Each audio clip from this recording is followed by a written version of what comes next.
بسم اللہ الرحمن الرحیم۔ تو آج ہمارا اصول فقہ کا چھٹا لیکچر، ٹھیک ہے۔ تو ہماری جو بحث ہے آج وہ ہے مصادر شریعت کے بارے میں۔ مصادر شریعت میں ہم نے کہا تھا کچھ ایسے مصادر ہیں کہ جو پرائمری سورسز کہلاتے ہیں، ٹھیک ہے۔ مصادر اصلیہ ان کو کہتے ہیں، بنیادی مصادر، پرائمری سورسز، ٹھیک ہے۔ اور کچھ ایسے ہیں جو کہ ثانوی مصادر کہلاتے ہیں، سیکنڈری سورسز۔ تو سب سے پہلی ہماری بحث تھی مباحث حکم کے بارے میں۔ ہم نے اللہ کے حکم کو سمجھ لیا، ٹھیک ہے۔ اب اللہ کا حکم ہمیں ملے گا کہاں پہ، کہاں ہم نے اللہ کا حکم تلاش کرنا ہے، ڈھونڈنا کہاں ہے، ٹھیک ہے۔ کسی لا کی ڈکشنری میں ڈھونڈنا ہے، پاکستان کے آئین میں ملے گا، کہاں ملے گا اللہ کا حکم۔ یہ ہے بیسیکلی یہ بات سورسز آف شریعہ کی، ٹھیک ہے۔ شریعت کو ہم نے فالو کرنا ہے، لیکن شریعت ہمیں ملے گی کہاں پہ۔ تو مصادر شریعہ، شریعت کے ملنے کی جگہیں، تو ہم نے کہا تھا اس میں دو ہیں بنیادی جو پرائمری سورسز کیا ہیں، کتاب اللہ اور سنت رسول۔ کتاب اللہ کو کیا کہتے ہیں؟ اصل الاصول بھی، اصل الاصول، تمام اصول جو ثابت ہوتے ہیں وہ اس سے ثابت ہوتے ہیں، اس لیے اصل الاصول ہے، دی پرائم پرنسپل اس کو کہتے ہیں۔ یعنی باقی جو مصادر ہیں اس کے علاوہ ان کا مصدر ہونا بھی کہاں سے ثابت ہوتا ہے؟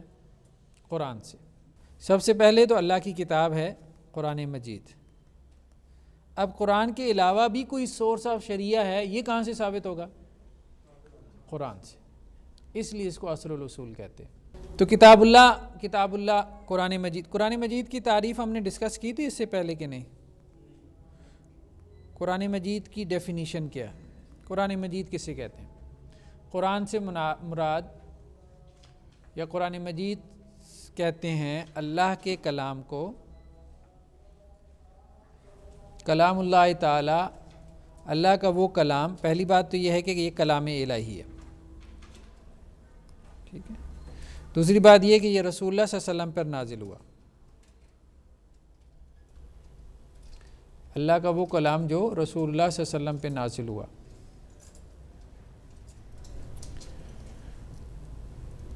تیسری بات یہ ہے کہ یہ متواتر طریقے سے ثابت ہے، تواتر سے ثابت ہے، ٹھیک ہے۔ اللہ کا کلام ورڈ آف گاڈ ہے، یہ قرآن مجید کیا ہے؟ ورڈ آف گاڈ ہے۔ اس پہ ابتدائی دور میں بڑی بحثیں کھڑی ہو گئیں کہ آپ قرآن کو ورڈ آف گاڈ کہہ سکتے ہیں کہ نہیں کہہ سکتے۔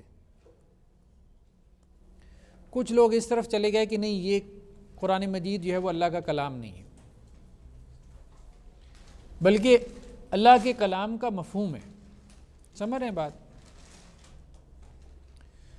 وہ یہ کہتے ہیں کہ اگر ہم اس کو اللہ کا کلام مان لیں تو ہمیں یہ ماننا پڑے گا کہ اللہ تعالیٰ متکلم ہے، اور اگر اللہ تعالیٰ متکلم ہے تو پھر یہ ماننا پڑے گا کہ اللہ کا کوئی منہ بھی ہے، کوئی جبڑے بھی ہوں گے، کوئی حلق بھی ہوگا، کوئی دان بھی ہوں گے۔ کلام اللہ تعالیٰ کیسے کرے گا؟ کیونکہ انہوں نے یہاں سے دنیا سے یہی کچھ سمجھا ہے نا۔ وہ یہ کہتے ہیں پھر اللہ کے لیے ہمیں جسم ماننا پڑے گا، کم از کم یہ ہے کہ ہمیں جسم ماننا پڑے گا۔ لیکن اہل سنت والجماعت اسی طرف گئے ہیں کہ ہم ان بحثوں میں نہیں پڑھتے، قرآن مجید اللہ تعالیٰ کا کلام ہے، اس کے بعد ہم مزید اس کی ڈسکشن میں نہیں جاتے، ٹھیک ہے۔ یہ ورڈ آف گاڈ ہے۔ قرآن جو ہمارے پاس موجود ہے یہ اللہ کے الفاظ ہیں، اللہ نے ان الفاظ کے ساتھ کلام کیا، جیسے اللہ تعالیٰ نے حضرت موسیٰ کے بارے میں کہا وَكَلَّمَ اللَّهُ مُوسَىٰ تَكْلِيمًا، اللہ نے موسیٰ سے کلام کیا جیسا کہ کلام کرنے کا حق تھا۔ یہ نہیں ہے کہ اللہ تعالیٰ نے محمد صلی اللہ علیہ وسلم کے دل میں معنی ڈال دیا اور لفظ اللہ کے رسول کے ہیں، یہ بات غلط ہے قرآن کے بارے میں۔ تو قرآن کے الفاظ اترے ہیں، قرآن کا معنی نہیں اترا۔ یہی تو قرآن اور حدیث میں فرق ہے کہ حدیث میں معنی اترا ہے اللہ کی طرف سے، الفاظ اللہ کے رسول کے ہیں۔ قرآن میں الفاظ بھی اللہ کے ہیں، الفاظ اللہ کے رسول کے نہیں ہیں۔ اس لیے تو قرآن کے الفاظ معجزہ ہیں، اس لیے تو کہا گیا کہ اس جیسی ایک صورت لے آؤ۔ تو یہ موقف جو ہے وہ ہمارے ہاں کچھ کلامی فرقوں میں پیدا ہوا کہ قرآن مجید اللہ کا کلام نہیں ہے بلکہ عبارت کلام ہے، یا آسان الفاظ میں آپ یوں سمجھ لیں کہ اللہ کے کلام کی انڈرسٹینڈنگ ہے، میننگ ہے، مفہوم ہے، معنی ہے۔ کتاب اللہ کے جو مضامین ہیں، ویسے تو اس پہ بہت لمبی چوڑی بحث ہے کہ قرآن مجید کے جو میجر سبجیکٹس ہیں وہ کون سے ہیں۔ کسی نے 40 تک بھی اس کے مضامین کو پہنچا دیا، لیکن بیسیکلی 3 بڑے مضامین ہیں: عقائد،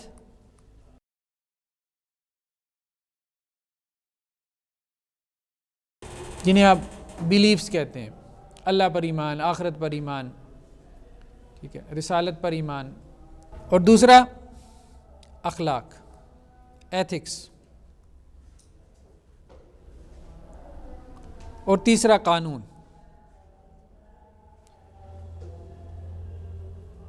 جسے ہم اعمال کہہ دیتے ہیں، لا، ٹھیک ہے۔ تو یہ 3 میجر سبجیکٹس ہیں قرآن مجید کے، 3 بڑے مضامین ہیں۔ عقائد یعنی ایمانیات، جتنی بھی ایمانیات ہیں اس میں آ جاتی ہیں۔ اخلاق، تمام اخلاقیات اس میں آ جاتی ہیں، اور اعمال اس میں جو آپ کی فقہ ہے، آپ کی شریعہ ہے، کہ اسلام ایک کوڈ آف لائف ہے، ضابطہ حیات ہے۔ عقائد اور احکامات ہیں، جی اس پہ تو اکثر لیکچرز بھی ہوتے ہیں، کورسز بھی، بکس بھی ہوتی ہیں۔ جو اخلاق ہے اس پہ کوئی اچھی بک آپ ریفر کر سکتے ہیں؟ قرآن مجید کے نظریہ اخلاق پہ ایسا تو کوئی کتاب ابھی میرے ذہن میں نہیں آ رہی، لیکن بہت سارے لوگوں نے انڈیکسیشن کی ہے قرآن مجید کی موضوعاتی اعتبار سے۔ جیسے مولانا مودودی کی جو تفہیم القرآن ہے اس کے آخر میں آپ دیکھیں گے تو آپ کو ہر جلد کے آخر میں انڈیکسیشن مل جاتی ہے کہ اخلاق کی آیات انہوں نے جو اس والیوم میں آئی ہیں ان کو ایک جگہ جمع کر دیا، ٹھیک۔ تو یہ انڈیکسیشن بہت سارے لوگوں نے کی ہے۔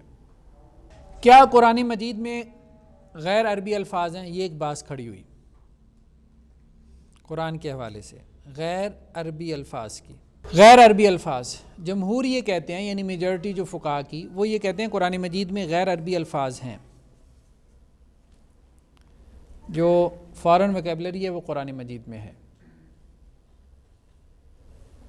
امام شافعی کہتے ہیں کہ نہیں ہے۔ اس کی وجہ یہ ہے کہ قرآن مجید نے واضح طور پہ یہ دعویٰ کیا ہے کہ بلسان عربی مبین، یہ بہت سری عربی زبان کے اندر ہے، واضح اور کلیئر عربی زبان میں ہے۔ انا انزلناہ قرآنا عربیہ، ہم نے اس کو عربی قرآن بنا کے نازل کیا۔ لیکن بہرحال کچھ الفاظ ایسے مل جاتے ہیں۔ علوم قرآن کی کتابیں آپ دیکھیں، جیسے الاتقان ہے امام سیوطی کی، اور بہت ساری کتابیں ہیں، ان میں آپ کو ایسے الفاظ مل جاتے ہیں، ان کی کوئی فہرست لسٹ کہ قرآن مجید کے وہ الفاظ جو کہ دوسری زبانوں سے آئے ہیں، جیسے حبشی زبان کے الفاظ ہیں قرآن میں، عبرانی زبان کے الفاظ ہیں، ابراہیم کا لفظ ہے، یہ اب عربی لفظ نہیں ہے، جہنم کا لفظ ہے، یہ پرشین سے آیا ہے۔ تو بہت سارے الفاظ ایسے ہیں جو قرآن نے استعمال کیے ہیں دوسری زبانوں کے۔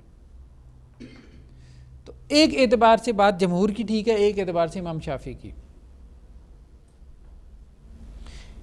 بہت سارے الفاظ، جیسے اب اردو زبان ہے، اردو زبان میں بہت سارے الفاظ ہیں، ہندی کے ہیں، عربی کے ہیں، پرشین کے ہیں، سنسکرت کے ہیں، بلکہ اردو زبان تو ہے ہی زبانوں کا مجموعہ، لیکن اب ہم انہیں اردو زبان کے الفاظ ہی کہتے ہیں۔ تو ایک لفظ اگر کسی زبان میں کثرت سے استعمال ہونا شروع ہو جائے تو پھر وہ اسی زبان کا لفظ کہلاتا ہے۔ تو وہ کسی زمانے میں وہ الفاظ آ گئے، لیکن ایک انٹرنیشنل ہب تو تھا نا مکہ مکرمہ، مطلب ایک اکانومی تھی، چل رہی تھی، قافلے آتے تھے حج کے موقع پہ، حج کے لیے بھی آتے تھے، تجارت کے لیے بھی آتے تھے، ایک انٹرنیشنل مارکیٹ تو تھی۔ اب مختلف علاقوں سے لوگ آتے تھے، تو اب ایک بین الاقوامی زبان وجود میں آئی۔ یہ بین الاقوامی زبان، یہ انٹرنیشنل لینگویج بیسیکلی عربی تھی، لیکن اس میں دوسری زبانوں کا اثر تھا، اور وہ اثر بعد میں بھی ہمیں نظر آتا ہے۔ جہاں تک بات ہے قرآن مجید کے احکامات کی، کہ قرآن مجید میں اللہ تعالیٰ نے جو احکامات بیان کیے ہیں وہ کس طرح سے بیان کیے ہیں، یعنی سنت کے تناظر میں اگر ہم ان کو دیکھیں تو ہم ان کو کیسے کیٹیگرائز کر سکتے ہیں۔ قرآن مجید کے احکام، قرآن مجید کے احکام 3 قسم پر ہیں۔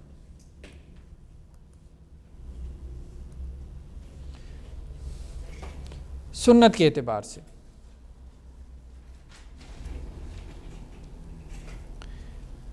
ایک وہ ہیں کہ سنت کیا کرتی ہے، قرآن مجید کا جو مطلق ہے اس کو مقید کرتی ہے۔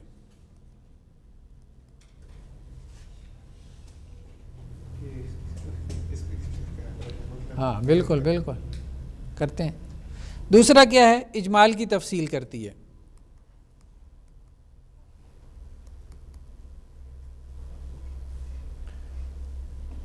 تیسرا کیا ہے، عام کی تخصیص کرتی ہے۔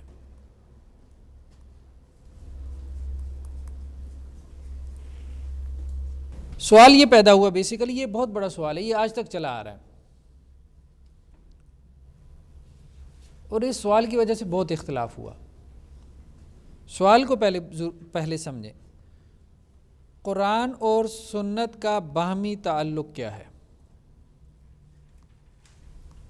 یہ بیسیکلی سوال ہے، قرآن اور سنت کا باہمی تعلق کیا ہے؟ یہ بہت بڑا سوال ہے، اس نے بہت اسکول آف تھاٹس پیدا کیے۔ جب ہم نے یہ مان لیا کہ قرآن جو ہے وہ اصل الاصول ہے، اب سنت کی کیا حیثیت ہے؟ ٹھیک ہے، قرآن کے ہوتے ہوئے سنت کی کیا حیثیت ہے؟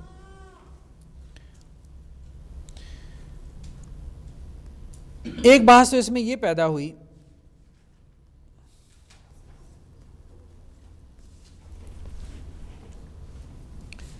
کہ قرآن اور سنت 2 سورسز آف شریعہ یا ایک ہے۔ جمہور یہ کہتے ہیں کہ یہ 2 ہیں، ایک سورس کتاب اللہ ہے اور ایک سنت رسول ہے۔ سنت رسول قرآن کے علاوہ علیحدہ سے ایک مستقل سورس ہے، مستقل سمجھ رہے ہیں نا، مستقل، اس کی اپنی حیثیت ہے، یعنی فائنل اتھارٹیز 2 ہیں، ایک اللہ اور ایک اس کا رسول۔ سمجھ رہے ہیں بات؟ جس طرح سے قرآن کو اختیار ہے حکم جاری کرنے کا، ایشو کرنے کا، وہ تمام کا تمام اختیار سنت کو بھی ہے، اور یہ اختیار خود اللہ نے اپنے رسول کو دیا ہے۔ یہ بات سمجھ میں آ رہی ہے نا کہ سنت کیا ہے؟ سنت مستقل مصدر دین ہے، مصدر دین نہیں، مستقل مصدر دین ہے، یعنی اس کی قرآن کے علاوہ اپنی حیثیت ہے۔ کتنی؟ حکم دینے کے اعتبار سے، شریعت جاری کرنے کے اعتبار، کتنی حیثیت ہے؟ اتنی جتنی قرآن کی ہے، قرآن جیسی۔ جیسے رسول اللہ کی حدیث بھی ہے کہ مجھے قرآن دیا گیا وَمِثْلَهُ مَعَهُ،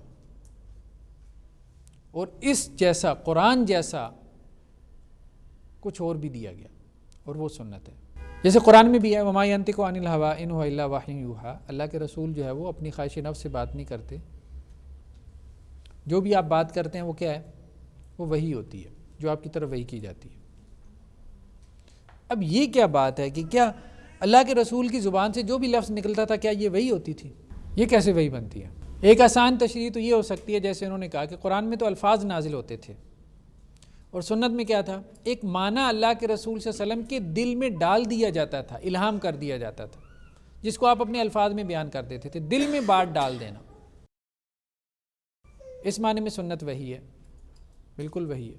لیکن اس پہ پھر سوال پیدا ہوتا ہے، بہت دفعہ یہ ہوا کہ اللہ کے رسول کی تصحیح کی گئی، تو اللہ تعالیٰ کیا اپنی تصحیح کر رہے تھے؟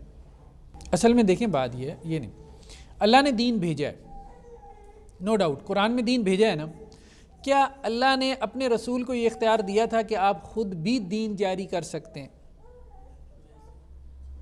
نہیں، کچھ چیزوں میں اختیار دیا تھا کہ جہاں پہ وہ قرآن خاموش ہے۔ یہ سوال ہے، مثال کے طور پہ دین اسلام میں 100 احکامات ہیں، 40 اللہ نے نازل کر دیے، باقی کے بارے میں اللہ نے اپنے رسول کو یہ اتھارٹی دے دی کہ اب آپ باقی 60 جاری کر دیں۔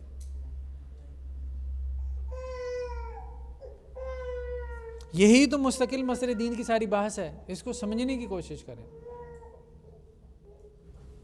ٹھیک، جیسے کسی ادارے میں ایک مالک ہے اس ادارے کا، ایک اس کا لگایا ہوا مینیجر ہے، وہ مینیجر کو کہتا ہے کہ تم نے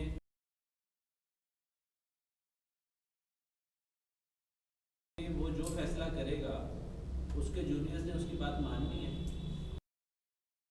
مجھ سے کرے گا اپنے. تو جمہور یہ کہتے ہیں کہ سنت جو ہے نا، سنت یہ مستقل مصدر دین ہے. میں یوتی رسول فقد اطاع، جس نے رسول کی اطاعت کی اس نے اللہ کی اطاعت کی. قرآن کے علاوہ سنت ایک مستقل مصدر دین ہے. اس کی وجہ کیا ہے کہ سنت میں وہ معنی اللہ کے رسول کے دل پہ القاء کیا جا رہا ہے، الہام کیا جا رہا ہے. لیکن ضروری نہیں ہوتا کہ جب اللہ کے رسول صلی اللہ علیہ وسلم گفتگو کریں تو آپ کی ہر بات پہلے سے الہام کی گئی ہے، وحی خفی ہے. ہر دفعہ ایسا نہیں ہوتا، کیونکہ بہت دفعہ آپ کی تصحیح کی گئی. قرآن مجید میں وہ تصحیحات موجود ہیں، کریکشنز موجود ہیں. تو بیسیکلی جیسے ہم نے سنت کی تاریخ میں پڑھا تھا کہ سنت کی 3 قسمیں ہیں، ایک قولی، فعلی اور ایک کیا ہے، تقریری. تو اللہ کے رسول صلی اللہ علیہ وسلم ایک کام کرتے ہیں، اللہ تعالیٰ اگر اس پہ خاموشی اختیار کریں تو وہ اللہ کی تقریر بن جاتی ہے. سمجھ رہے ہیں یہ بات؟ اللہ کے لیے تو یہ مطلب ممکن نہیں ہے نا، ہم سوچ نہیں نہ سکتے کہ اللہ کے رسول ایک بات کریں اور وہ دین نہ ہو اور اللہ تعالیٰ اس کی تصدیق نہ کریں. تو اللہ کے رسول نے بھلے بہت سارے کام تو وہی آئی اور کر دیے، اور بعض کام آپ نے اپنے اجتہاد سے کیے. اللہ کے رسول اجتہاد کرتے تھے وحی کے علاوہ. یہ بہت بڑا ٹاپک ہے، اجتہاد النبی. جب علماء اجتہاد کرتے ہیں تو اللہ کے رسول کیوں نہیں کرتے تھے؟ علماء کو تو دلیل اللہ کے رسول سے ہی ملے گی اجتہاد کی. اگر اللہ کے رسول نے نہیں کیا تو علماء کے لیے اجتہاد کیسے جائز ہوگا؟ سمجھ رہے بات؟ تو کچھ دین ایسا ہے جو کہ نازل ہوا ہے اور کچھ رسول اللہ صلی اللہ علیہ وسلم کا اجتہاد ہے. جو آپ صلی اللہ علیہ وسلم کا اجتہاد ہے وہ وحی ہے کہ نہیں ہے، یہ سوال ہے. تو وہ وحی ہے. کیسے وحی ہے وہ؟ کیونکہ اس اجتہاد کی یا تو تصحیح کر دی، جب تصحیح کر دی گئی اللہ کی طرف سے تو پکی ٹھکی وحی. اس اجتہاد پہ یہ اللہ نے خاموشی اختیار کی. جب اللہ نے خاموشی اختیار کی تو وہ اللہ کی تقریر بن گئی، وہ اللہ کی تصویب اور تائید ہو گئی، سائلنٹ ایزرشن ہو گئی، تو پھر بھی وہی بن گئی. تو اپنے نتیجے کے اعتبار سے آپ صلی اللہ علیہ وسلم کا اجتہاد کیا ہے؟ وہی ہے. یعنی اپنے عمل میں وہ اجتہاد ہے لیکن اپنے نتیجے کے اعتبار سے وہ کیا ہے؟ وہ وہی ہے. دونوں صورتوں میں. تو اس لیے رسول اللہ صلی اللہ علیہ وسلم کی طرف سے کوئی بھی چیز ہمیں ملتی ہے. اب منکرین حدیث یہی کہتے ہیں نا، ہر بات کیسے نازل ہو سکتی ہے؟ مطلب اللہ کے رسول جو بھی گفتگو کر رہے تھے پہلے مطلب نازل ہو رہی تھی، یہ ماننا ممکن نہیں. اس کو آپ نہ بھی مانیں، اللہ نے تصحیح نہیں نہ کی، یہی بہت بڑی دلیل ہے کہ وہ وہی بن گئی. تو بعض اوقات وہ نازل ہو کے وہی بنتی ہے اور بعض اوقات رسول اللہ صلی اللہ علیہ وسلم کا اجتہاد ہوتا ہے اور اللہ کی تصویب سے وہ وہی بن جاتی ہے. یہ صرف دینی معاملات میں. بالکل صحیح کہا. تو جمہور یہ کہتے ہیں کہ مستقل مصدر دین ہے. سنت کیا ہے؟ مستقل مصدر دین ہے. امام شافعی کیا کہتے ہیں؟ کتاب و سنت ایک ہی مصدر ہے. کتاب و سنت کیا ہے؟ ایک ہی مصدر ہے. کتاب جو ہے یہ کیا ہے؟ یہ لفظ ہے، سنت اس کا معنی ہے. کتاب اللہ سے مراد الفاظ ہیں جو اللہ کے رسول پہ نازل ہوئی ہے، اور سنت سے مراد ان الفاظ کا معنی ہے جو رسول اللہ صلی اللہ علیہ وسلم کے دل میں القاء کیا گیا. ٹھیک ہے؟ قرآن مجید پہ جب آپ عمل کریں گے، ظاہری بات ہے پہلے اس کی ایک انڈرسٹینڈنگ ہوگی تو انڈرسٹینڈنگ پہ عمل ہوگا نا. قرآن مجید کی کوئی انٹرپریٹیشن ہوگی تو اسی پہ عمل ہوگا نا. لفظوں پہ تو عمل نہیں ہوتا، لفظ کی انڈرسٹینڈنگ پہ عمل ہوتا ہے، اس کے فہم پہ. تو قرآن مجید کے الفاظ اللہ کی طرف سے اترے ہیں پلس اس کا معنی بھی اللہ کی طرف سے اترا ہے. تو اس لیے امام شافعی کیا کہتے ہیں؟ سنت کتاب و سنت یہ ایک ہی مصدر ہے. اچھا فرق کہاں پہ پڑتا ہے؟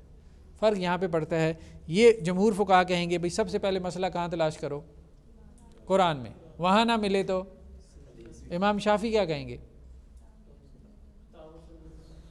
سب سے پہلے مسئلہ کہاں تلاش کرو؟ کتاب و سنت میں. ان کے نزدیک یہ دو ہیں ہی نہیں، یہ ہے یہ ایک ہی مصدر ہے، ایک لفظ ہے دوسرا معنی ہے. ٹھیک ہے جی.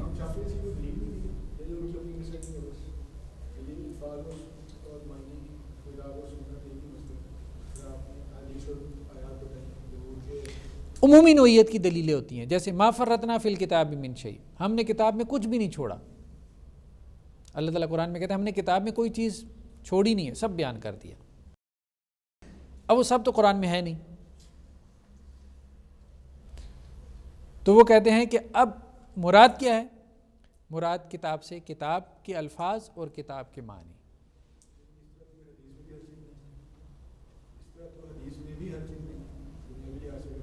نہیں، مراد یہاں پہ دین کی بات ہو رہی ہے، دینی احکامات کی بات، شریعت کی بات ہو رہی ہے کہ دین کے حوالے سے ہم نے کوئی چیز جو ہے نا وہ کتاب اللہ میں چھوڑی نہیں. بہرحال یہ ایک استدلال ہے، ہم اس طرف نہیں جا رہے کہ ضروری اس کو اختیار کیا جائے، لیکن مجھے تو ذاتی طور پہ یہ استدلال اچھا لگتا ہے کیونکہ اس سے انکار حدیث کی جڑ کٹ جاتی ہے. اس پہ ہم آگے چل کے بحث کرتے ہیں. سنت کی آئینی حیثیت کتاب میں بھی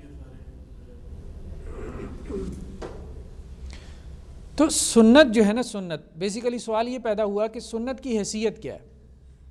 ٹھیک ہے، سنت جو ہے ہم نے کہا مطلق کو مقید کرتی ہے، اجمال کی تفصیل کرتی ہے، عام کی تخصیص کرتی ہے. یا ہم اس کو مزید تھوڑا سا تفصیل میں لے جاتے ہیں کہ سنت کیا کرتی ہے. سنت یا تو تائید کرتی ہے،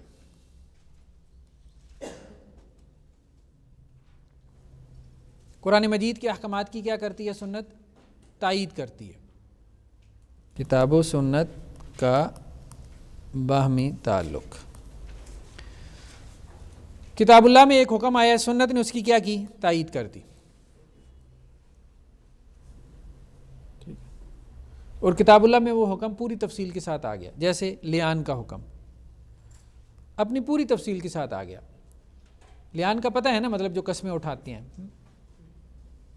میاں بیوی اگر ایک دوسرے کے اوپر تہمت لگا دیں اور گواہ موجود نہ ہوں تو پھر وہ کیا کریں گے؟ قسمیں اٹھائیں گے. دونوں قسمیں اٹھا لیں گے تو دونوں کے درمیان سپریشن کروا دی جائے گی. اس کو لیان کہتے ہیں، لعنت بھیجنے سے ہے. کیونکہ جب وہ قسمیں اٹھاتے ہیں تو آخری مرتبہ لعنت بھی بھیجتے ہیں کہ اگر میں جھوٹا ہوں تو میرے اوپر لعنت ہو. تو یہ اپنی پوری تفصیل کے ساتھ سورہ نور میں یہ احکامات آ گئے پہلے رکوع میں. تو اب مفصل حکم قرآن مجید میں موجود ہے، سنت نے آ کے کیا کیا؟ تائید کی ہے بس. ٹھیک ہے. دوسری قسم وہ ہے کہ قرآن مجید میں ایک حکم کیا ہے؟ مجمل ہے.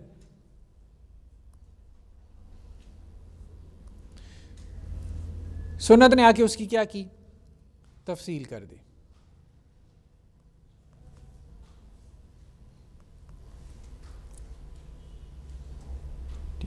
اس میں ہم نے کیا کہا تھا؟ 3 قسمیں ہیں، مطلق و مقید،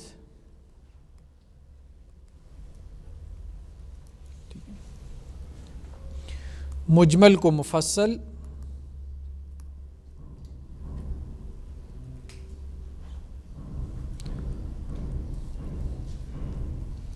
اور عام کو عام کی تخصیص. مطلق کو مقید کرنا، جیسے قرآن مجید میں ہے کہ جس عورت کو 3 طلاق ہو جائے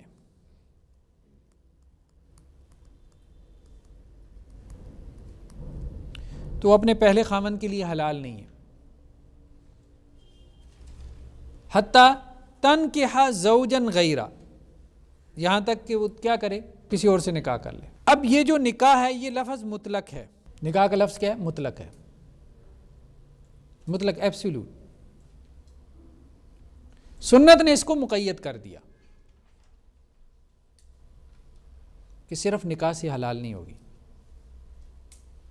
صرف عقد نکاح سے حلال نہیں ہوگی. سنت نے اس کی تقیید کر دی تعلق کے ساتھ. اس کو کہتے ہیں مطلق کو مقید کرنا. یعنی اگر سنت نے تائید نہ کی ہوتی تو صرف نکاح سے حلال ہو جاتی. نکاح سے مراد صرف عقد نکاح. رخصتی، تعلق زوجیت. سنت نے اس بات کو واضح کیا کہ جب تک میاں بیوی کا تعلق قائم نہیں ہوتا اس وقت تک وہ پہلے کے لیے حلال نہیں ہوتی. یہ ہے کہ اگر نکاح ہوا اور اس نے اس کو طلاق دے دی تو وہ پہلے کے لیے حلال نہیں ہوگی. تو سنت کیا کرتی ہے؟ مطلق کو مقید کر دیتی ہے. قرآن مجید کے مطلق کو مقید کرتی ہے. دوسرا کیا ہے؟ مجمل کو مفصل کرتی ہے. جیسے اقیم الصلاۃ، نماز قائم کرو. اب یہ مجمل حکم ہے. سنت نے اس کی کیا کی؟ تفصیل. اقیم الصلاۃ سے مراد کیا ہے؟ یہ اوقات ہیں. فجر کی نماز کا یہ وقت ہے، اس میں اتنے رکعت فرض نماز پڑھنی ہے جماعت کے ساتھ. ہاں، اس طرح سے رکوع کرنا ہے، ایسے سجدہ کرنا ہے. وہ سب تفصیل ہمیں قرآن مجید میں نہیں ملتی نماز کی، وہ سب ہمیں سنت میں ملتی ہے. تو مجمل کو مفصل کرتی ہے. روزے کے احکامات ہیں، زکوٰۃ کے احکامات ہیں، جتنے بھی پلرز آف اسلام ہیں، حج کے احکامات ہیں، وہ سب کی تفصیلات کہاں پر ہیں؟ سنت میں. تو مجمل کو مفصل کرتی ہے. تیسرا کیا ہے؟ عام کی تخصیص کرتی ہے.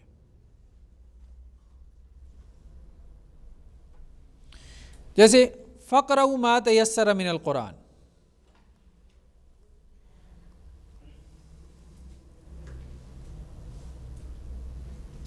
فَاقْرَؤُوا مَا تَيَسَّرَ.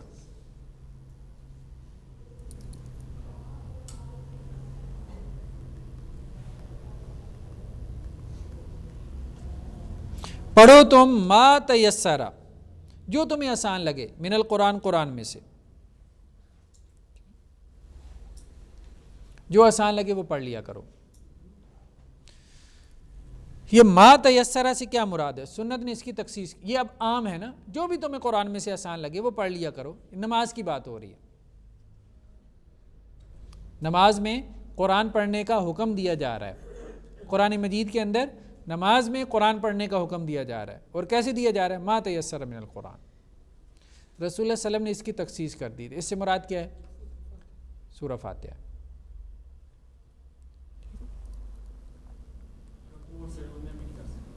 جی ہاں، رکوع اور سجود میں بھی نہیں کر سکتے. قیام کی بات ہو رہی ہے. کتاب و سنت میں کہ سنت تائید کر رہی ہو کتاب اللہ کی. دوسری کیا ہے؟ اجمال کی تفصیل کر رہی ہو. ٹھیک ہے. تیسرا کیا ہے؟ کتاب اللہ پہ اضافہ ہو. سنت کیا کر رہی ہو؟ کتاب اللہ پہ اضافہ کر رہی ہو. یعنی ایک ایسا حکم بیان کر رہی ہو کہ جو کتاب اللہ میں ہے ہی نہیں. سمجھ رہے ہیں نا؟ یہ حکم کتاب اللہ میں ہے، سنت نے آ کے اس کی تائید کر دی. یہ حکم بھی کتاب اللہ میں ہے لیکن مجمل ہے، سنت نے آ کے اس کو ایکسپلین کر دیا. یہ حکم کتاب اللہ میں نہیں ہے ہی نہیں، سنت نے صرف اس کو بیان کیا.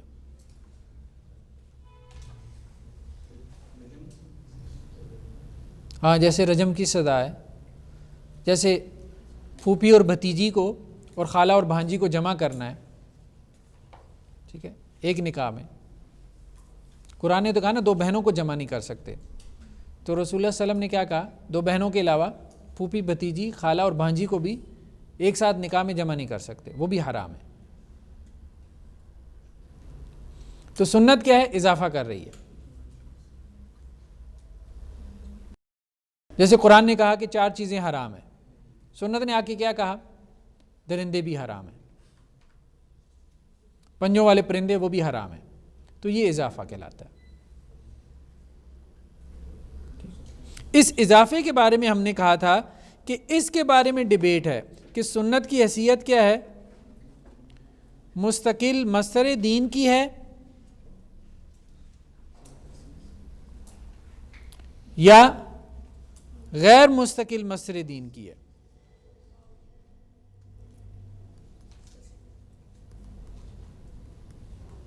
یہ بات سمجھ رہے ہیں نا؟ وہ احکامات قرآن مجید کے جو قرآن میں نہیں ہیں لیکن سنت میں ہیں، ان احکامات کے جاری کرنے میں سنت کی حیثیت کیا ہے؟ کہ وہ قرآن کے علاوہ علیحدہ سے کوئی لیجسلیٹو اتھارٹی ہے کہ وہ یہ احکامات جاری کر رہی ہے، یا وہ قرآن کے تابع رہ کے یہ احکامات جاری کر رہی ہے؟ تو امام شافعی یہ بات کہتے ہیں، یہ بات ذرا نقطہ سمجھ لیں، امام شافعی یہ کہہ رہے ہیں کہ جتنے احکامات سنت کے جن کے بارے میں لوگ یہ کہتے ہیں کہ یہ قرآن پہ اضافہ ہے، وہ میرے پاس لے آؤ، میں تمہیں بتا دوں گا یہ قرآن کی شرح ہے، اضافہ نہیں، یہ قرآن کی کیا ہے؟ تفسیر ہے، فلاں آیت کا کیا ہے؟ بیان ہے۔ تو یہ دو ڈیفرنٹ اپروچز ہیں، یعنی امام شافعی یہ کہہ رہے ہیں کہ یہ چیز ہے ہی نہیں، اس کا وجود ہی نہیں ہے۔ سمجھ رہے ہیں نا بات؟ امام شافعی یہ کہہ رہے ہیں سنت میں کوئی حکم ایسا نہیں ہے جو قرآن کے اوپر اضافہ ہو، بلکہ جن احکامات کو کہا گیا ہے کہ یہ احکامات قرآن مجید میں نہیں ہیں، صرف سنت میں ہیں، وہ سب قرآن مجید میں مجمل طور پہ بیان ہو چکے ہیں۔ تو بیسیکلی یہ سب جو زائد ہیں یہ بیسیکلی یہ والی قسم ہے، ٹھیک ہے، اجمال کی تفصیل ہے۔ باقی جو جمہور فقہا ہیں وہ یہ کہتے ہیں کہ نہیں، تین قسمیں ہیں بنیادی طور پہ، زائد والی علیحدہ سے۔ کلیئر ہے بات؟ آگے چلیں۔ جمہور کی رائے بتا دیں دوبارہ، وہ کیا کہتے ہیں؟ جمہور یہ کہتے ہیں کہ سنت جو ہے نا وہ قرآن پہ اضافہ کر سکتی ہے، ٹھیک ہے۔ امام شافعی یہ کہتے ہیں کہ سنت قرآن پہ اضافہ نہیں کرتی، یعنی عملاً نہیں کرتی، کر سکتی ہے، ایک نظری ڈیبیٹ ہے۔ جمہور یہ کہتے ہیں کہ عملاً سنت نے قرآن مجید پہ اضافہ کیا ہے۔ امام شافعی یہ کہتے ہیں کہ قرآن مجید کے اوپر سنت نے اضافہ نہیں کیا، سنت نے صرف اور صرف قرآن مجید کی کیا کی ہے؟ تشریح بیان کی ہے، شرح کی ہے۔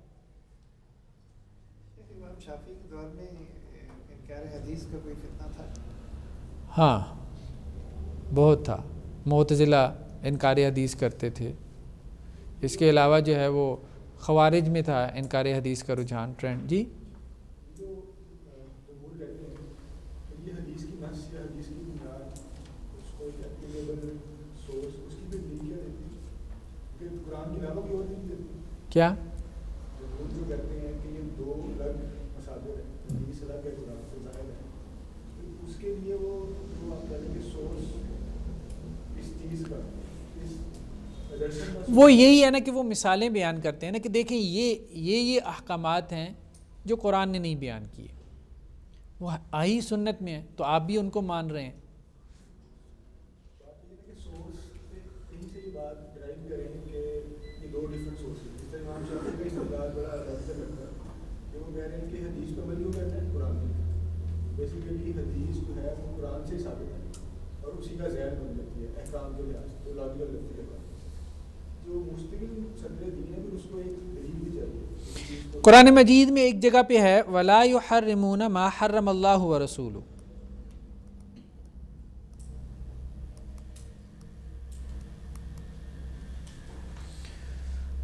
وہ حرام نہیں ٹھہراتے جس کو اللہ نے حرام ٹھہرایا اور اس کے رسول نے۔ یہ ہے معطوف علیہ، یہ ہے معطوف۔ معطوف اور معطوف علیہ دو چیزیں ہوتی ہیں، ایک نہیں ہوتی، یہ دو چیزیں ہوتی ہیں۔ تو تحریم جو ہے کسی چیز کو حرام ٹھہرانا، حرام قرار دینا، یہ اتھارٹی دو کے پاس ہے، اللہ کے پاس بھی اور اس کے رسول کے پاس بھی. تو جمہور کے پاس اس قسم کے دلائل ہیں.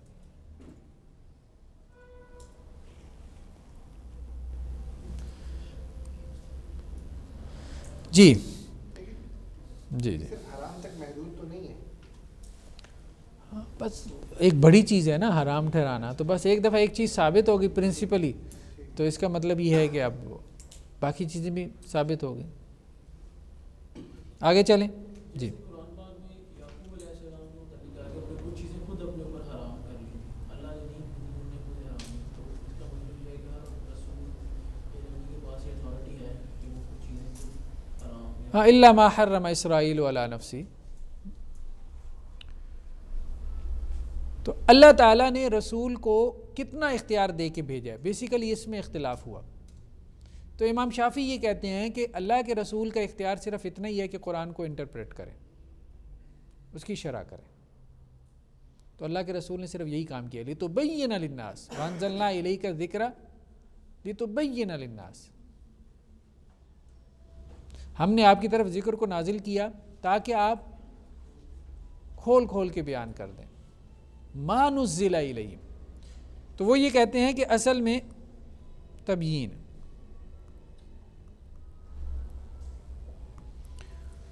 رسول کا فریضہ کیا ہے؟ تبیین ہے, انٹرپریٹیشن ہے. آگے اب تو وہ یہ کہتے ہیں کہ بیسیکلی رسول کا جو فریضہ ہے وہ تبیین ہے, انٹرپریٹیشن ہے. اللہ کے حکم پہ اضافے کرنا نہیں ہے, نئے احکامات جاری کرنا نہیں ہے. جبکہ جمہور یہ کہتے ہیں کہ نہیں, اللہ تعالیٰ نے یہ اختیار دیا اپنے رسول کو کہ وہ اللہ کی دی ہوئی اختیار کی وجہ سے نیا حکم جاری کر سکتے ہیں, اور اگر اللہ تعالیٰ کو وہ پسند نہیں ہوگا تو اللہ تعالیٰ اس کی کیا کریں گے؟ تصحیح کر دیں گے, ورنہ خاموشی سے اس کی تائید فرما دیں گے.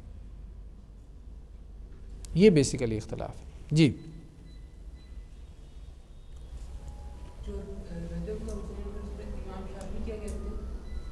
وہ کہتے ہیں ہاں قرآن کی شرح ہے.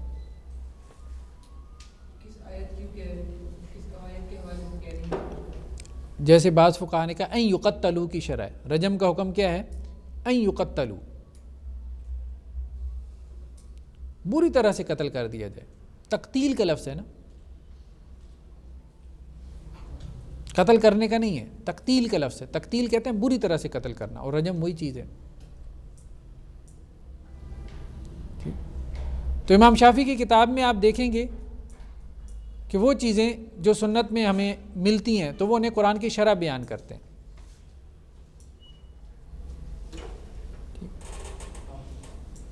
اب جیسے امام ابن تیمیہ رحمۃ اللہ علیہ نے یہ بات کی ہے کہ یہ جو احادیث ہیں کہ جن میں کہا گیا کہ جو کچلی والے درندے ہیں, جن کے انیاب ہیں, نوکیلے دانت ہوتے ہیں, چیر پھاڑ کرنے والے, گوشت خور جو درندے ہیں, وہ ان کی حرمت قرآن میں کہاں پہ ہے؟ یحل لہم الطیبات ویحرم علیہم الخبائث. تو ان کو خبائث میں لے جاتے ہیں. اللہ تعالیٰ نے خبائث کو حرام کیا, تو کہتے ہیں یہ خبائث کی شرح ہے جو اللہ کے رسول نے کی ہے. خبیث کیا ہے؟ ٹھیک, خبیث وہ ہے کہ جو انسان کے اخلاق کے لیے مفسد ہو, انسان کے اخلاق کو بگاڑ دے. تو ایسے تمام جانوروں کو رسول اللہ صلی اللہ علیہ وسلم نے کیا کیا؟ قرار دے دی. تو یہ اس طرح سے مطلب اپروچز ہیں مختلف. سنت, ایک تو سنت کی آئینی حیثیت ہے. بہرحال اس پہ تو اب آپ کو کوئی لمبا چوڑا لیکچر دینے کی ضرورت نہیں ہے, ہم سب کے لیے واضح ہے. قرآن مجید کی بہت ساری آیات ہیں, ٹھیک ہے, جو سنت کی اتھارٹی کو بیان کرتی ہیں کہ سنت بھی ایک اتھارٹی رکھتی ہے. انما المؤمنون الذین آمنوا باللہ ورسولہ. سنت میں ہم نے پڑھا تھا ایک مقبول ہے اور ایک مردود ہے. تو سورس آف شریعہ کیا ہے؟ مقبول. مردود سورس آف شریعہ نہیں.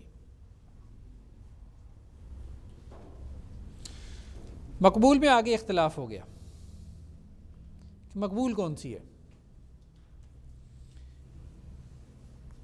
محدثین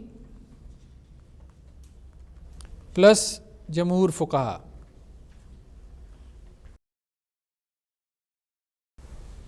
ان کے نزدیک مقبول کون سی حدیث ہے؟ صحیح حدیث جو ہوتی ہے، صحیح یا حسن، اس کی کتنی شرائط ہیں؟ 5۔ دوسرا ہے احناف کا پلس مالکیہ۔ احناف نے کہا کہ صحیح حدیث کی شرائط ہیں 11، مقبول حدیث جو ہے اس کی شرائط کتنی ہے؟ 11۔ 5 + 6 کتنی بنا دی؟ 5 وہ اور 6 اور۔ مالکیہ نے 2 کا اضافہ کیا، مالکیہ نے کہا 7 ہے۔ صاحب کتاب نے اس کو عنوان پتہ کیا دیا ہے؟ صحیح حدیث کو رد کرنے کے اصول۔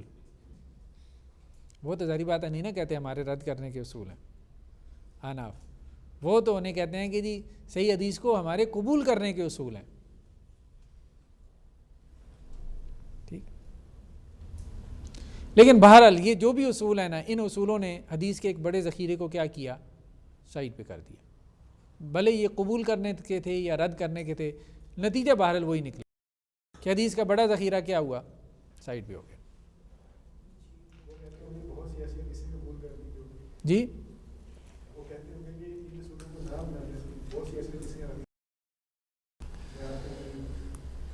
تو احناف نے جو اصول اضافی طور پہ دیے ہیں،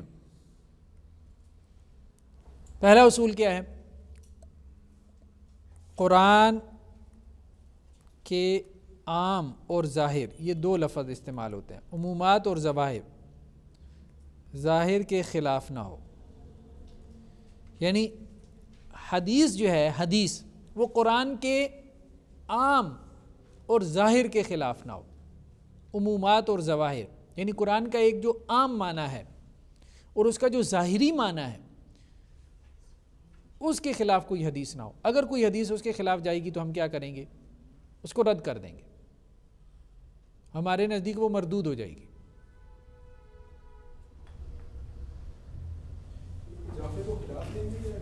جی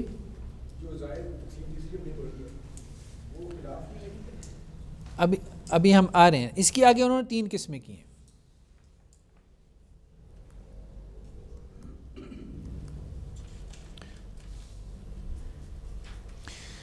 زیادہ تر تو کیا ہوتا ہے؟ قرآن کے عام اور ظاہر کے خلاف، قرآن کے عمومات اور ظواہر کے خلاف اگر کوئی حدیث ہو تو وہ کیا کرتے ہیں؟ اس کو ریجیکٹ کر دیتے ہیں۔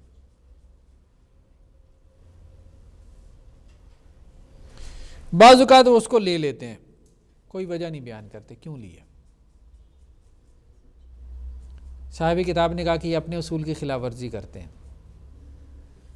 صاحب کتاب نے تو یہ بات کہی ہے، اور صاحب کتاب نے یہ بات ابن القیم سے لی ہے۔ بیسیکلی ابن القیم کی جو کتاب ہے اعلام الموقعین، اس میں احناف کے جو اصول فقہ ہیں اس کا انہوں نے بہت تفصیلی جو ہے وہ جیسے ہماری زبان میں پوسٹ مارٹم کہتے ہیں وہ کیا ہے، تو انہوں نے زیادہ تر چیزیں وہاں سے لی ہیں، ابن قیم سے لی ہیں۔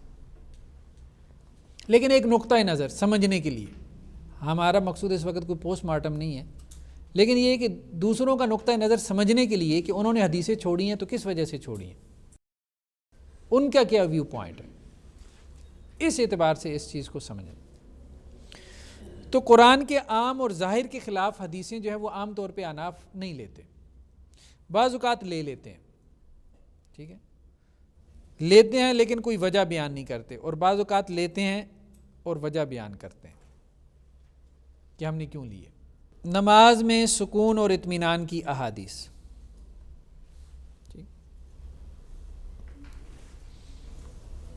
نماز میں سکون،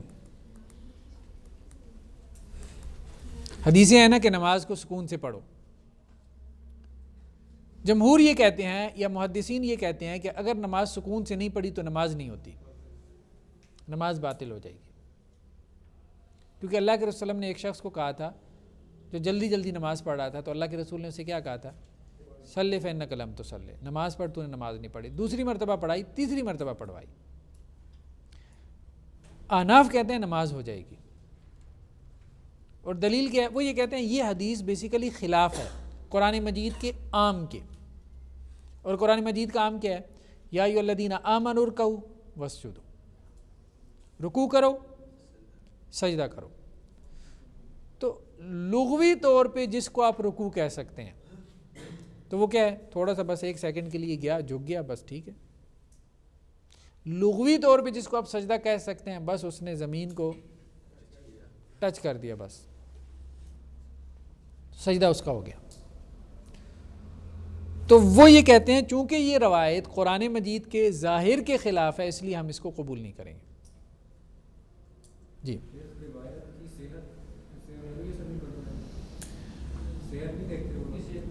وہ یہ کہہ رہے ہیں کہ یہ صحت کے اصول ہیں، سمجھنے کی بات کر رہے ہیں نا. وہ تو ہم یہ کہہ رہے ہیں نا کہ 5 کے بعد وہ صحیح ہو گئی. وہ کہتے ہیں ہمارے نزدیک صحیح ابھی ہوئی نہیں ہے، 6 اور شرائط ہیں ہمارے نزدیک. حدیث صحیح ہونے کی 11 شرائط ہیں. انہوں نے اس کو اس طرح سے بیان کیا نا. لیکن صاحب کتاب نے ایک اچھی بات کی ہے.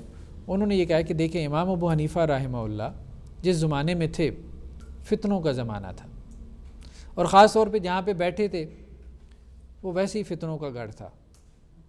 جو مطلب کوفیوں نے جو کچھ کیا، حضرت حسین اوپر سے پوری جو تاریخ چلی آ رہی ہے. تو وہ یہ کہتے ہیں کہ امام ابو حنیفہ رحمۃ اللہ علیہ کے زمانے میں چونکہ احادیث کی چھان پھٹک نہیں ہوئی تھی تو انہوں نے اپنے مذہب کی بنیاد رکھی قرآن پر، کیونکہ حدیثیں نقل ہو رہی ہیں لیکن ابھی تک ان کی تحقیق نہیں ہوئی. تحقیق تو بعد میں آ کے ہوئی ہے نا. امام بخاری وغیرہ یہ سارے لوگوں نے تحقیقیں تو بعد میں کی ہیں نا. تو اب ایسے میں ان کے سامنے 2 چیزیں تھیں. ایک یہ کہ وہ تحقیق حدیث میں اپنی زندگی کھپا دیتے تو پھر وہ فقیہ اس طرح سے نہیں بن سکتے تھے، اور دوسرا یہ کہ وہ بطور فقیہ کے امت کے مسائل حل کرتے. تو انہوں نے دوسری چیز کو کیا کیا؟ پسند کیا اپنے لیے، کیونکہ نان مسلمز بہت تیزی سے اسلام میں داخل ہو رہے تھے. مطلب قومیں فتح ہو رہی تھی نا، جو خلافت کی حدود تھیں، باؤنڈریز تھیں، وہ بہت تیزی سے وسیع ہو رہی تھیں. لاکھوں لوگ مسلمان ہو رہے تھے، ان میں مجوسی بھی تھے، عیسائی بھی تھے. اب مسائل لاکھوں ایک طرح سے سامنے آ رہے تھے. ایسے میں ضرورت اس بات کی تھی کہ ان لوگوں کی رہنمائی کی جائے.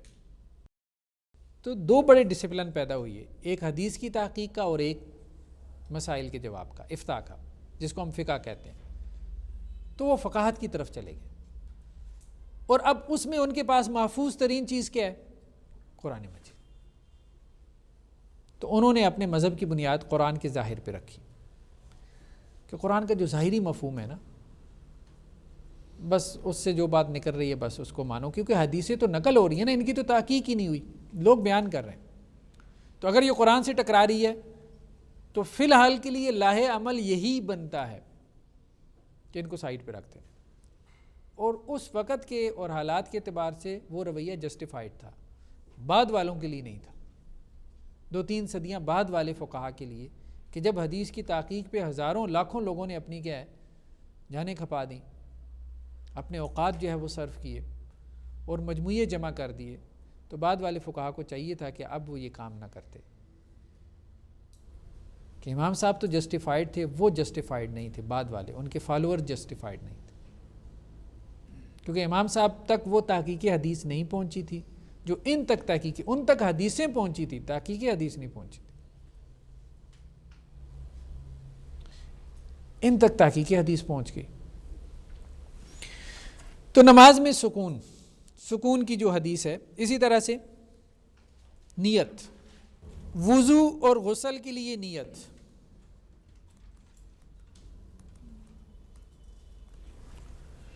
جمہور یہ کہتے ہیں کہ وضو کے لیے نیت کیا ہے؟ ضروری ہے. انما الاعمال بالنیات. غسل کے لیے نیت کیا ہے؟ ضروری ہے. لیکن احناف ضروری نہیں کہتے. اچھا، اس کا مطلب یہ نہیں کہ وہ ان چیزوں کا انکار کرتے ہیں. بات سمجھ رہے ہیں نا، بات کہاں پہ ہو رہی ہے. اس کا مطلب یہ نہیں وہ یہ کہتے ہیں کہ سکون سے نماز نہیں پڑھنی یا اس کی مخالفت کرتے ہیں. وہ صرف یہ کہتے ہیں کہ اگر کسی نے تیز جو ہے وہ نماز پڑھ لی تو اس کی نماز ہو جاتی ہے. اصل میں یہ اختلاف ہو رہا ہے کہ نماز میں اس کی حیثیت کیا ہے. وہ کہتے ہیں سکون اور اطمینان کی حیثیت نماز میں فرض کی نہیں ہے. کہ جس کے رہ جانے سے نماز باطل ہو جاتی ہو، بلکہ کیا ہے، سنت کی سی ہے۔ اسی طرح سے وہ بھی یہ کہتے ہیں، یہ نہیں کہتے کہ وضو اور غسل کی نیت نہ کرو، وہ یہ کہتے ہیں کہ نیت نہیں کی تو وضو اور غسل ہو جائے گا۔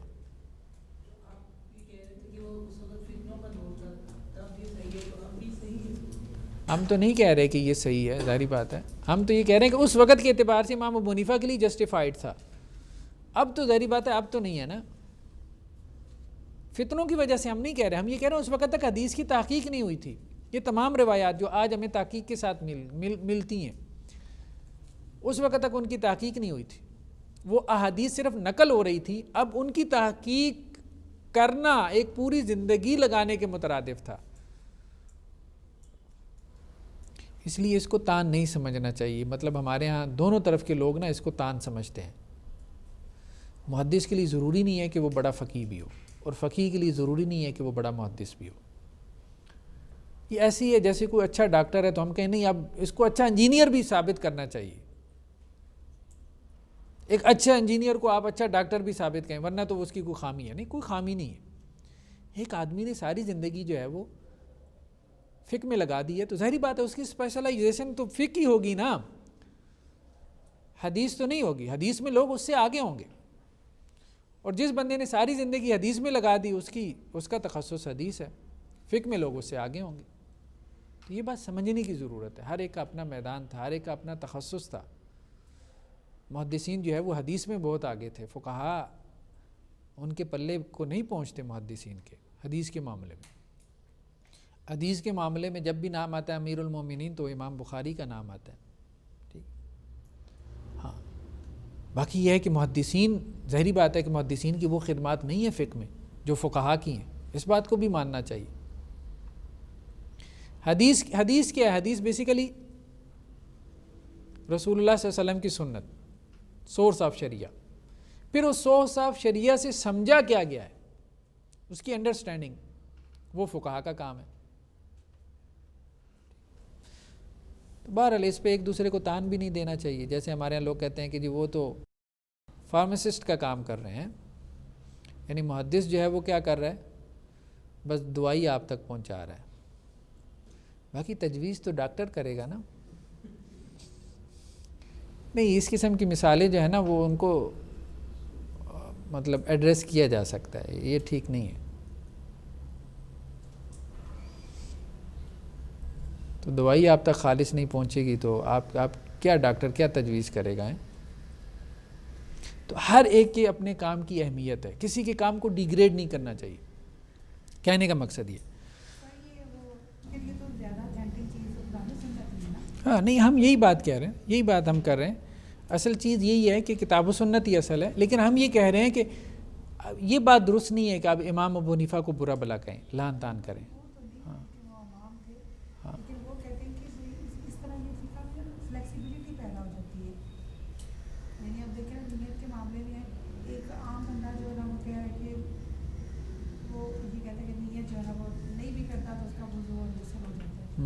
لیکن ایک متقی انسان تو نہ ایسے کر سکتا، تو وہ تو ظاہر ہے کہ سنت کو ہی فالو کرے گا۔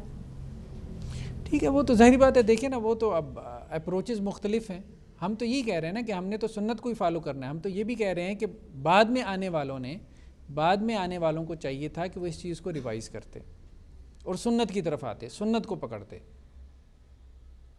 یعنی جن چیزوں کو انہوں نے سنن بنا لیا بیسیکلی وہ لازم درجے کی تھی۔ یہ بھی نہیں تھا کہ وہ ان کا انکار کرتے رہے، ایسا بھی نہیں تھا نا کہ انہوں نے نیت کا انکار کر دیا، یا یہ ہے کہ روکتے ہیں کہ جی نیت نہیں کرنی، ایسا تو نہیں ہے نا، بس صرف اس کی اہمیت کی بات ہے کہ بھئی آپ نے اس کی اہمیت کم کر دی ہے، سنت کی اہمیت کم کر دی آپ نے۔ وہ یہ نہیں کہتے سنت پہ عمل نہیں کرنا، تو یہ کہیں گے بھئی وضو کی نیت کر لو۔ وضو اور غسل کی نیت نہیں، لیکن باقی ساری نیتیں وہ الفاظ سے کرتے ہیں۔ اصل بات پھر وہی ہے کہ پہلے جو ہے نا وہ فقہاء کے فتاوی موجود ہیں، اصول بعد میں انہوں نے وضع کیے۔ اچھا بغیر نیت کے وضو ہو سکتا ہے، پھر اس کی وہ مثالیں بھی دیتے ہیں۔ بارش میں آپ جا رہے ہیں، اگر آپ کے وضو کے اعضاء بھیگ گئے تو آپ کا وضو ہو گیا۔ بارش میں بندہ جا رہا ہے، بھیگ ہی جاتا ہے نا، اب اس کی نیت تو نہیں ہے، ٹھیک، آپ جاتے جاتے نہر میں گر گئے،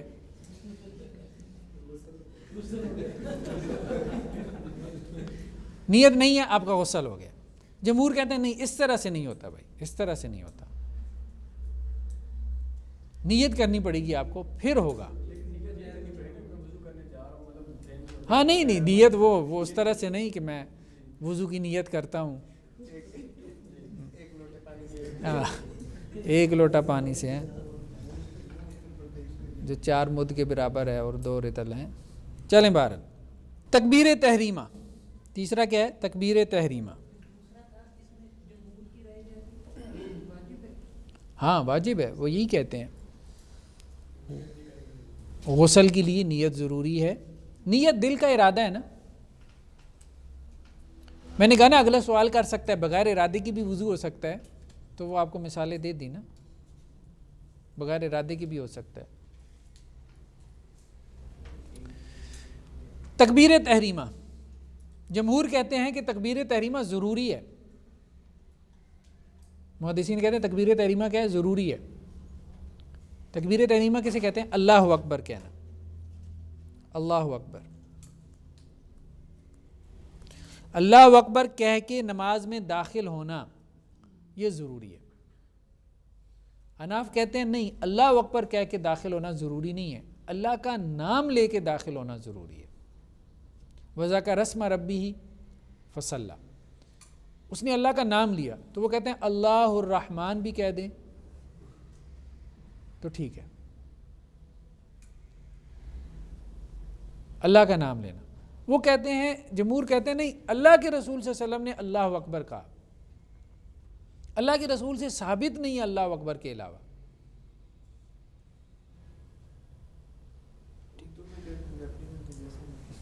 تو یہ کہتے ہیں کہ نہیں، قرآن میں کیا ہے؟ وَذَكَرَ اسْمَ رَبِّهِ فَصَلَّى، اپنے رب کا نام لیا، تو یہ عام ہے.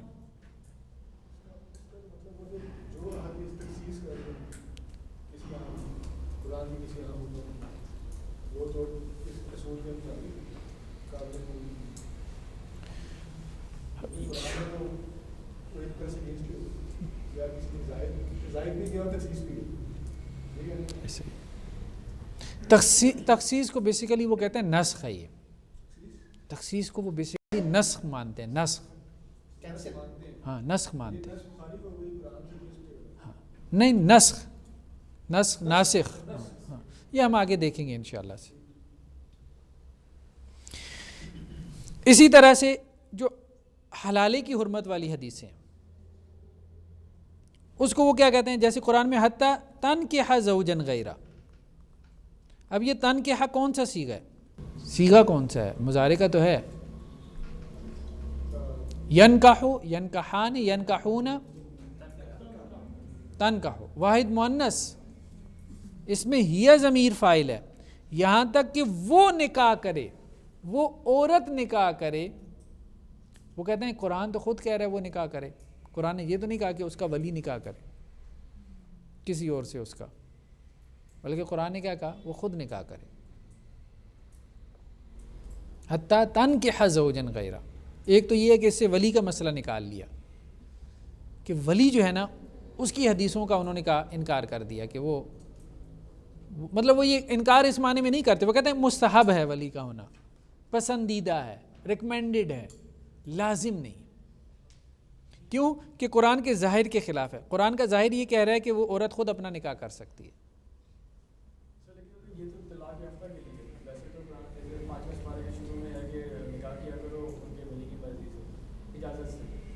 وہ تو پھر دوسروں کی دلیل ہے نا، ابھی ہم ان کی دلیل سمجھ رہے ہیں.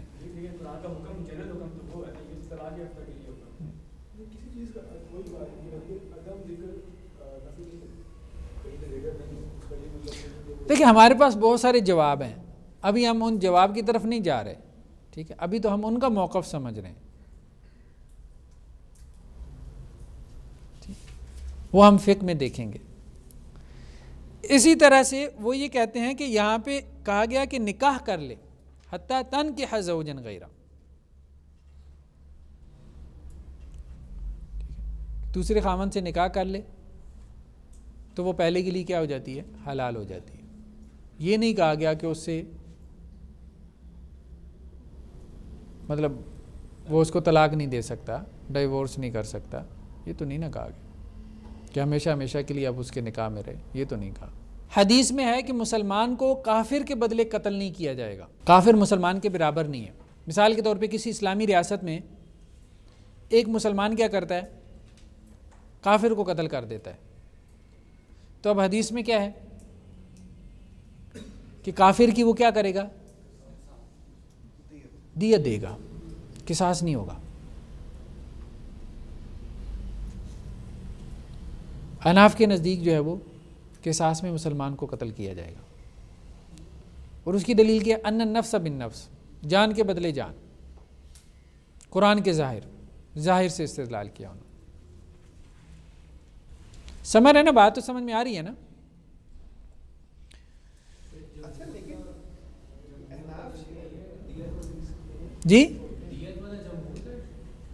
ہاں، جمہور کا نظریہ کہ دیت دی جائے گی کافر کی۔ تو کسی کا ظاہری کیٹیگرائز تو نہیں ہے؟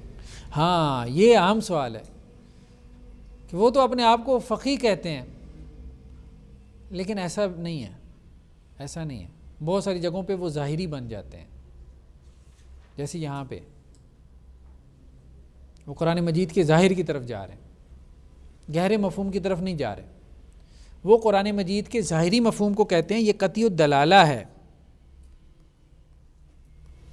ظاہری مفہوم۔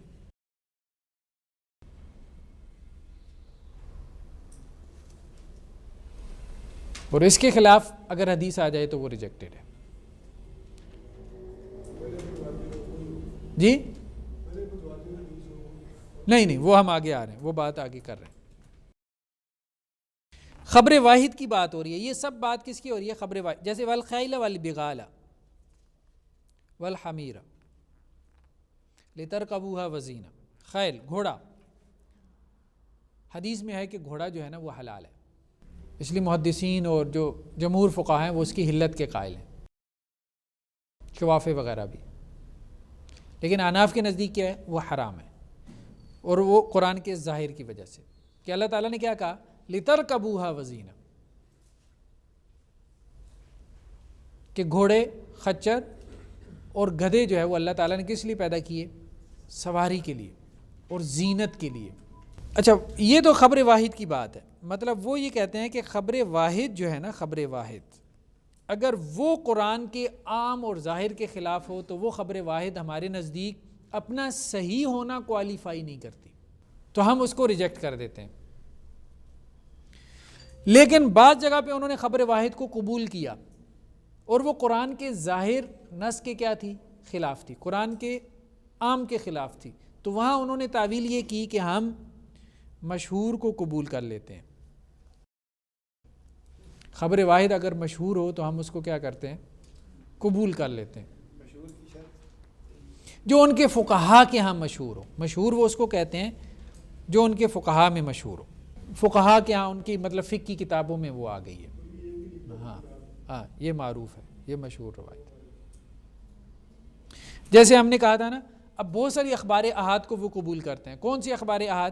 جیسے پھوپھی بھتیجی والی بات آئی تھی، پھوپھی اور بھتیجی کو جمع کرنا، یہ خبر واحد انہوں نے قبول کر لی۔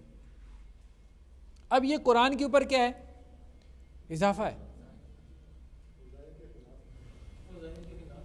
اور قرآن کے ظاہر کے خلاف ہے۔ قرآن نے کہا کہ یہ حرام ہے، حرمت علیکم امہاتکم و بناتکم، اور آپ نے یہ دونوں بھی حرام کر دیں، تو انہوں نے کہا یہ مشہور ہے۔ اسی طرح قرآن نے کہا انما حرم علیکم المیت والدم، یہ 4 چیزیں حرام ہیں، اور آپ نے کہا درندے بھی حرام ہیں، تو انہوں نے کیا کہا؟ یہ خبر واحد کیا ہے؟ یہ مشہور حدیث ہے۔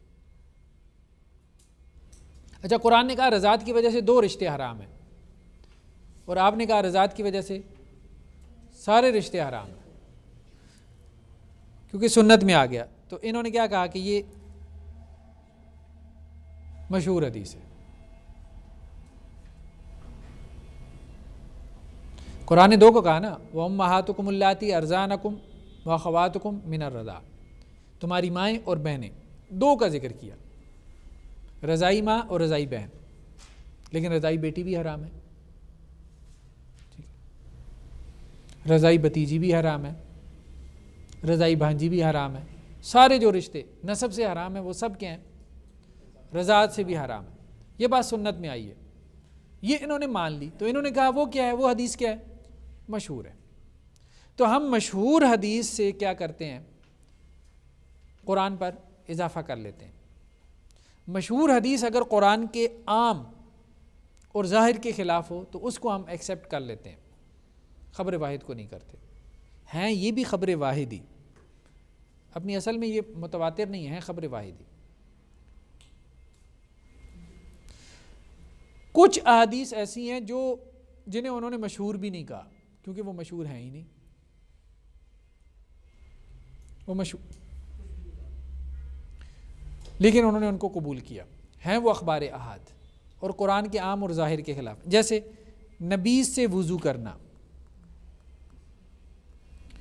قرآن کا عام کیا کہتا ہے؟ کس سے وضو ہوتا ہے؟ پانی سے. اب انہوں نے کہا نبیذ سے وضو جائز ہے. نبیذ سمجھتے ہیں؟ کھجوریں جو پانی کے اندر ڈال کے شربت بناتے تھے. نماز میں کہکہ، نماز میں کہکہ لگانا. اگر کسی نے نماز میں کہکہ لگایا اس کی نماز بھی ٹوٹ گئی، وضو بھی ٹوٹ گیا.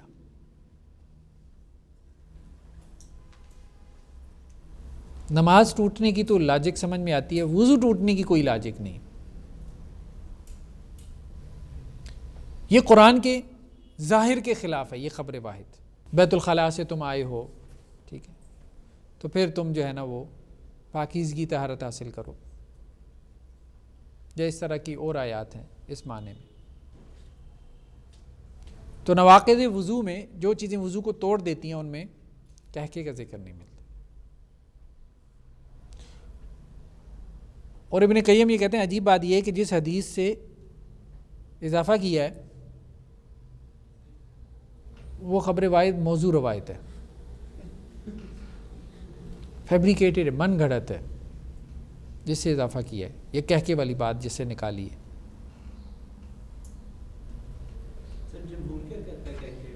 کوئی بھی نہیں مانتے، ظاہری بات ہے. یہ تو نواقض وضو میں نہیں ہے نا، کہکہ تو کوئی نواقض وضو میں نہیں. نماز ٹوٹ جاتی، وضو نہیں ٹوٹ. وضو کا کوئی کہکے سے کوئی تعلق نہیں. وہ بھی نہیں کہتے نماز کے علاوہ کہکہ مارے تو ٹوٹ جاتا ہے، وہ بھی نہیں کہتے، صرف نماز کے دوران کہتے ہیں. اب اس کے پیچھے کوئی لاجک نہیں ہے نا، صرف ایک روایت ہے، وہ روایت موضوع ہے، من گھڑت ہے.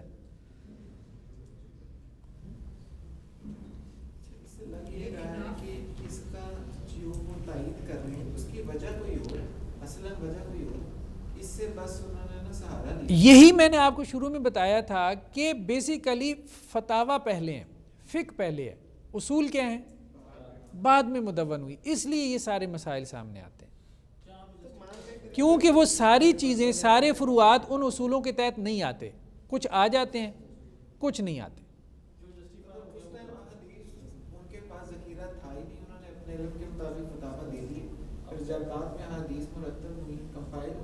تو اس کے اوپر زور آیا تو بعد میں آنے والوں نے اس کے مطابق جہاں جہاں فٹ ہوتے ہیں.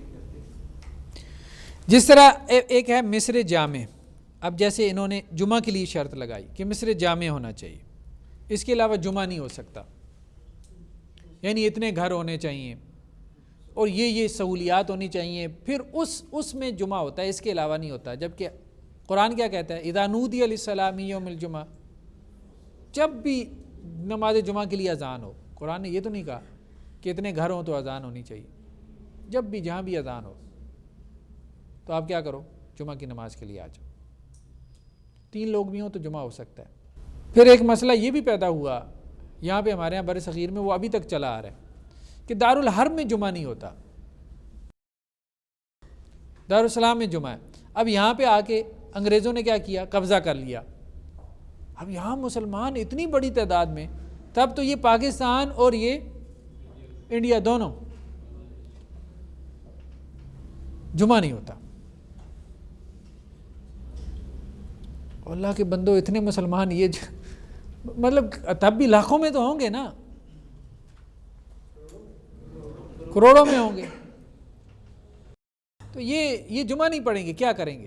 پھر انہوں نے کہا آپ ایسا کریں کہ آپ جمعہ بھی پڑھ لیں، احتیاطی زور بھی پڑھ لیں. وہ تب سے احتیاطی زور لوگ پڑھے چلے آ رہے ہیں. وہ آپ کبھی جمعے کی نماز کی رکعتیں دیکھیں نا، وہ رکعتیں کیا ہیں؟ جمعے سے پہلے 4 رکعتیں، وہ 4 سنتیں ہیں. جمعے کے بعد 4 رکعتیں، وہ ظہر کے 4 فرض ہیں. اس کے بعد 2 رکعتیں، وہ ظہر کی 2 سنتیں ہیں. اس کے بعد 2 نفل. یہ بیسیکلی وہ احتیاطی زور آج تک چلی آ رہی ہے. کسی نے بتایا ہی نہیں ان کو کہ یہ آپ احتیاطی زور پڑھی چلے جا رہے ہیں.